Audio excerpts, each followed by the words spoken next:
नागपुरात विवाहित असलेल्या प्रेयसीचे दुसऱ्या प्रियकराच्या मित्राशी सूत जुळले. त्यामुळे तिने आपल्या प्रियकराशी दुर्वाद निर्माण केला. त्यामुळे चिडलेल्या प्रियकराने प्रेयसीला मारहाण करून मित्रापासून दूर राहण्यास बजावले. मात्र प्रेयसी आणि दुसऱ्या मित्राने कट रचून पहिल्या प्रियकराचा गळा चिरून खून केला. त्याचा मृतदेह जंगलात फेकून पळ काढला. या हत्याकांडात पोलिसांनी प्रेमी युगलांना छडा लावून अटक केली आणि Rahul Ramesh Gaikwad, new Gandhi layout, Godavari Nagar असे अटकेतील प्रेमी युगलाची नावे आहेत. तर संतोष मनोहर चुन्ने, ताकिया दंदोली असे खून झाले युवकाचे नावे. पोलिसांनी दिलेल्या माहितीनुसार संतोष चिन्ने हा रिक्षा चालक आहे आणि त्यांच्या पत्नीचे गेल्या 3 वर्षापूर्वी निधन झालेले. एकाकी पडलेल्या संतोषची वस्तीत राहणाऱ्या नीलूशी ओळख झाली. अनेकदा नीलू त्याला जेवायला देत होती. या ओळखीतून दोघांचे सूत जुळले. नीलू विवाहित असूनही तिच्या पतीचे चहाचे दुकान आहे. तो सकाळी 6 वाजता जातो आणि रात्री 11 वाजता परततो. हे बाब हेरून संतोष नीलूच्या घरी जायला लागला. एकमेकाच्या संपर्कात आल्याने दोघांचे अनैतिक संबंध जुळले. पती घरातून बाहेर पडल्यानंतर हे दोघी घराबाहेर पडत होते. अनेकदा नीलू ही संतोषच्या घरी जात होती आणि दोघांच्या प्रेमासंबंधाची कुणकुण तिच्या पतीला लागली होती. त्यामुळे त्यांनी नीलूला मारहाण केली आणि संतोषपासून दूर राहण्यास बजावले. त्यानंतर चिडलेल्या संतोषने नीलूच्या पतीला घरी जाऊन मारहाण केली.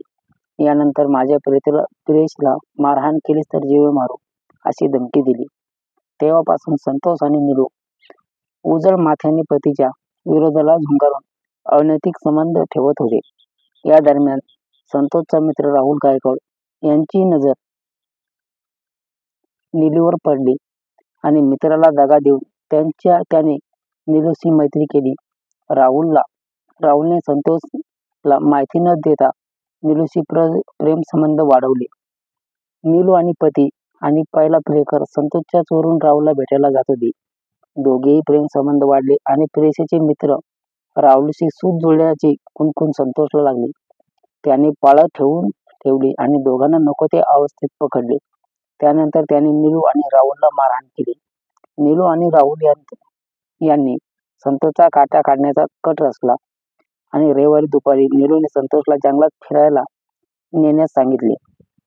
दोघेही रिक्षाने आणि बुटभोरीच्या जवळ मोहेगाव परिसरात गेले आणि संतोषला नीलूने दारू पाजली.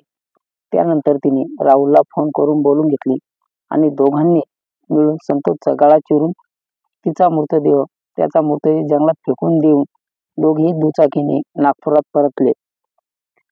संतोषचा मृतदेह पाण्यात खराब होऊन मृतदेहाची ओळख पटणार नाही अशा तोताऱ्या नीलू आणि राहुल होते. दुसरीकडे ई रिक्षाच्या क्रमांकावरून संतोषची ओळख पटवून त्यांच्या मोबाईलचा CDR काढला आणि त्यात शेवटचा फोन नीलूला केल्याचे लक्षात आले. स्थानीय गुन्हे शाखेचे ओमप्रकाश कोकाटे आणि पथकाने नीलूला खाक्या दाखवताच खून केल्याची कबुली दिली आणि पोलिसांनी नीलू आणि प्रियकर राहुल गायकवाडला अटक केली.